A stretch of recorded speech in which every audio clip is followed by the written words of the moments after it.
तो आइए दोस्तों, आप सभी का स्वागत है हमारे चैनल पर। तो आज हम टॉपिक लेके आए हैं कारक। तो दोस्तों, कारक क्या होता है? कारक शब्द कृ धातु से बना शब्द है, जिसका अर्थ होता है क्रिया, संज्ञा या सर्वनाम के बारे में संबंध बताना। कारक का मतलब होता है संज्ञा या सर्वनाम के बारे में वाक्यों में शब्दों का संबंध बताना। तो दोस्तों, कारक को पहचानने के कुछ मुख्य चिन्ह भी होते हैं, इसकी कुछ विभक्तियाँ भी होती हैं। तो उसकी हमने टेबल बनाई हुई है, जहाँ पर आपको समझाएंगे कुछ पॉइंट। तो दोस्तों, ये लिखी हुई ये विभक्तियाँ हैं, ये कारक हैं, ये उनके चिन्ह हैं। तो दोस्तों आइए देखते हैं। सबसे पहला कारक होता है कर्ता कारक। कौन सा कारक है? सबसे पहले कर्ता कारक। कर्ता कारक के लिए हम कौन सी विभक्ति यूज करते हैं? प्रथमा विभक्ति। कर्ता कारक की कौन सी विभक्ति यूज करेंगे? प्रथमा विभक्ति। इसके पहचानने के लिए जो चिन्ह होता है वो ने होता है। दोस्तों, कर्ता कारक में क्या होता है? किसी भी वाक्य में अगर कर्ता की प्रधानता है, किसी भी वाक्य में अगर कर्ता पर जोर दिया जाता है तो वो कर्ता कारक होगा। वो वाक्य क्या होगा? कर्ता कारक। जैसे राम आगरा जाता है, अगर वाक्य में राम के नीचे अंडरलाइन करके दे दिया जाए, इसमें कौन सा कारक है? तो आप क्या देखेंगे? राम आगरा जाता है। जोर किस पर दिया जा रहा है? राम पर। कौन आगरा जाता है? राम आगरा जाता है। सोहन खाना खाता है, तो सोहन को अंडरलाइन कर देंगे तो कौन सा कारक होगा उसमें? सोहन में कर्ता कारक। तो ऐसे ही इसमें प्रथमा विभक्ति यूज करते हैं, और या किसी शब्द वाक्य में ने शब्द का प्रयोग हो उसके साथ, तो वहाँ पर भी कर्ता कारक होगा। आगे देखेंगे दोस्तों, नंबर दूसरी पे कर्म कारक। दूसरा क्या है दोस्तों? कर्म कारक। कर्म कारक क्या है दोस्तों? कर्म कारक में जहाँ पर वाक्य में कर्म की प्रधानता दर्शाई जाए, जहाँ पर वाक्य में कर्म की प्रधानता दर्शाई जाए या द्वितीय विभक्ति का प्रयोग हो। द्वितीय विभक्ति कर्म कारक के साथ आती है। इसका कारक चिन्ह क्या होता है पहचानने के लिए? को।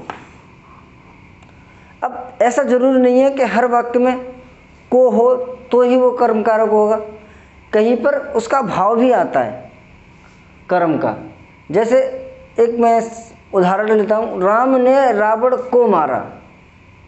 राम ने रावण को मारा, तो अगर रावण के नीचे अंडरलाइन करके पूछ लिया जाए इसमें कौन सी कारक है, तो वहाँ पे आपका कौन सा कारक होगा? कर्म कारक। क्योंकि अगर राम के नीचे वहीं पे अंडरलाइन कर देता है तो कर्म कारक हो जाएगा।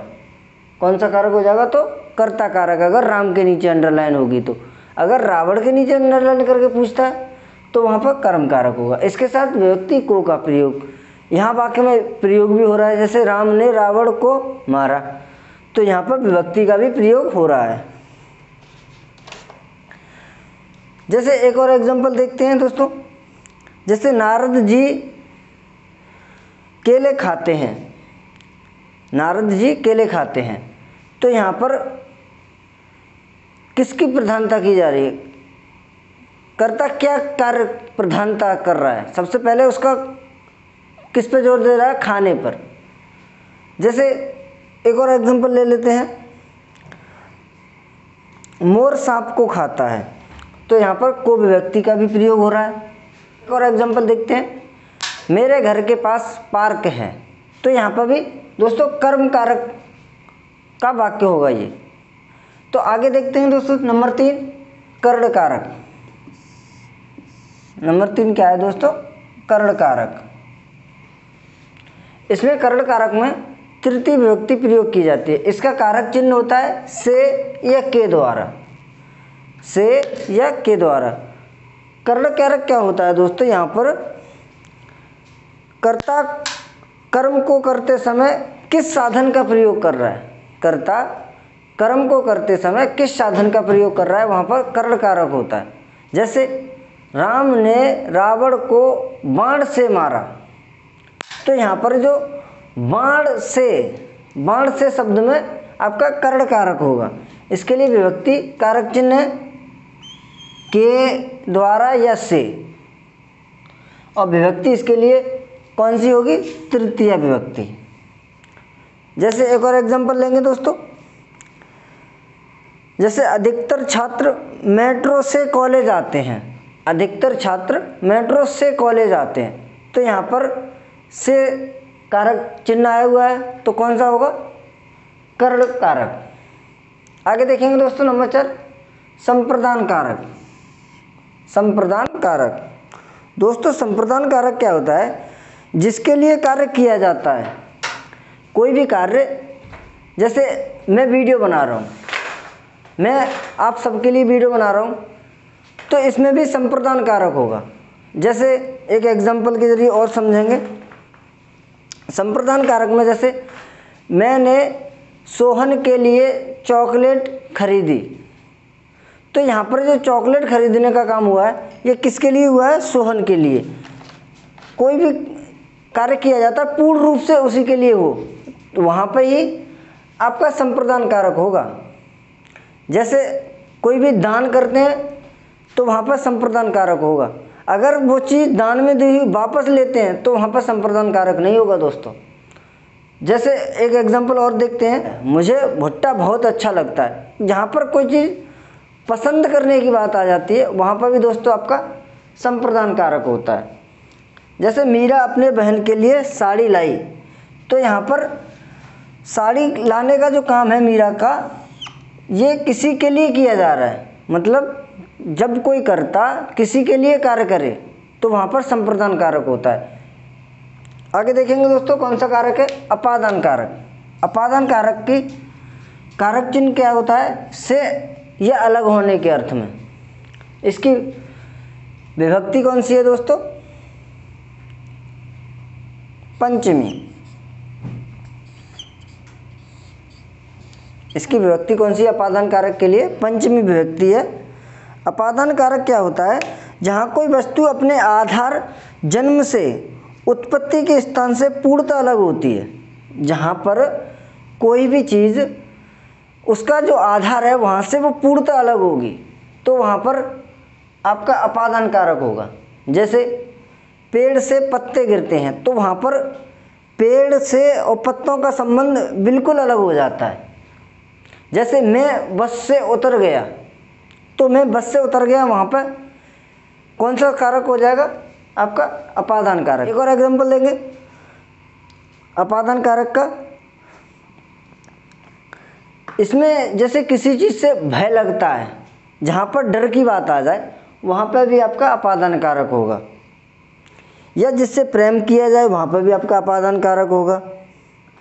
एग्जांपल लेंगे, मोहन घोड़े से गिर गया, तो घोड़े से मोहन की जन्म स्थान है, मतलब जो घोड़े पर बैठा हुआ था वहाँ से जो अलग हुआ है, उसमें कौन सा कारक हो? जहाँ पर कोई भी चीज़ किसी चीज़ से अलग होती है, तो वहाँ पर अपादान कारक होता है। आगे देखेंगे दोस्तों संबंध कारक। संबंध कारक क्या होता है? जहाँ पर कर्ता का संबंध किसी चीज़ से दर्शाया जाए, वहाँ पर संबंध कारक होता है। जैसे राजा दशरथ राम के पिता थे, तो यहाँ पर राजा दशरथ का संबंध है वो राम से दर्शाया जा रहा है।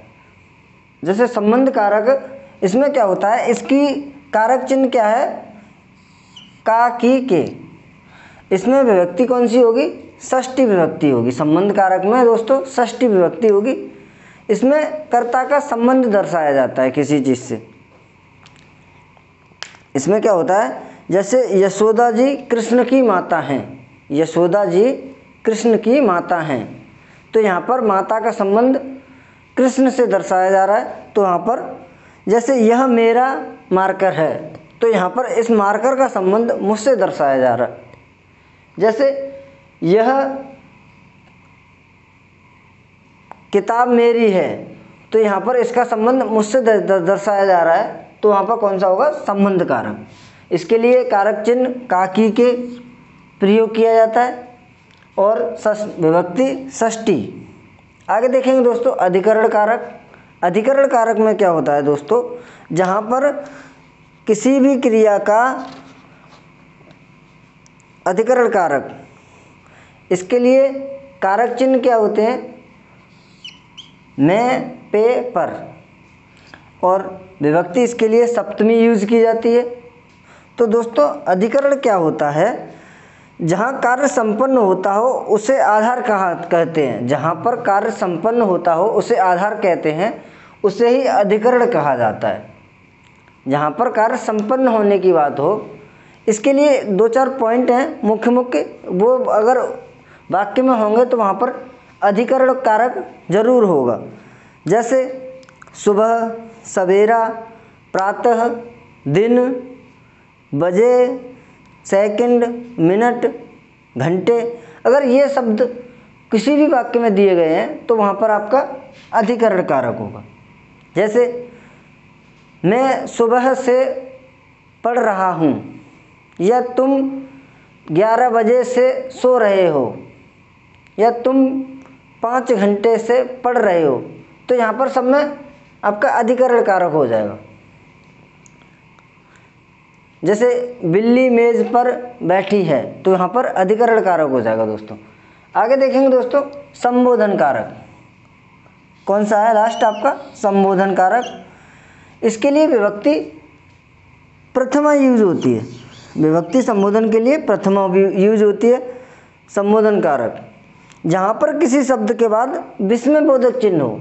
संबोधन कारक का एक मेन पॉइंट है, अगर वहाँ पर वाक्य में संबोधन कारक होगा तो वहाँ पर एक संबोधन चिन्ह ये जो होता है ये जरूर लगा हुआ होगा। जैसे हे, अरे, ओहो, ऐसे शब्दों का प्रयोग हुआ होगा तो आप वहाँ पर पता कर लेंगे। जैसे अरे बालकों इधर आओ, जैसे और एग्जांपल ले लेंगे,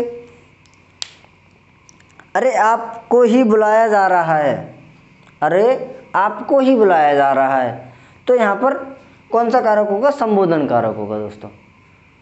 तो दोस्तों आपने कारक पढ़े, जहाँ पर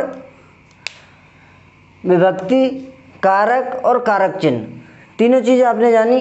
कर्ता कारक के साथ ने कारक चिन्ह, कर्म कारक के साथ को, कर्ण के साथ से या के द्वारा, ऐसे ही संप्रदान के साथ के लिए, अपादान का से अलग होने के अर्थ में, संबंध काकी के, अधिकरण मैं, पेपर, और संबोधन हे, अरे, ओहो, ऐसे संबोधन चिन्ह का प्रयोग जरूर हुआ इसमें। तो दोस्तों इसी के साथ टॉपिक को समाप्त करते हैं। तो दोस्तों कैसी लगी आपको वीडियो कमेंट करके ज़रूर बताएं। अच्छी लगी तो लाइक करें, चैनल को सब्सक्राइब करें नए हैं तो। धन्यवाद। जय हिंद।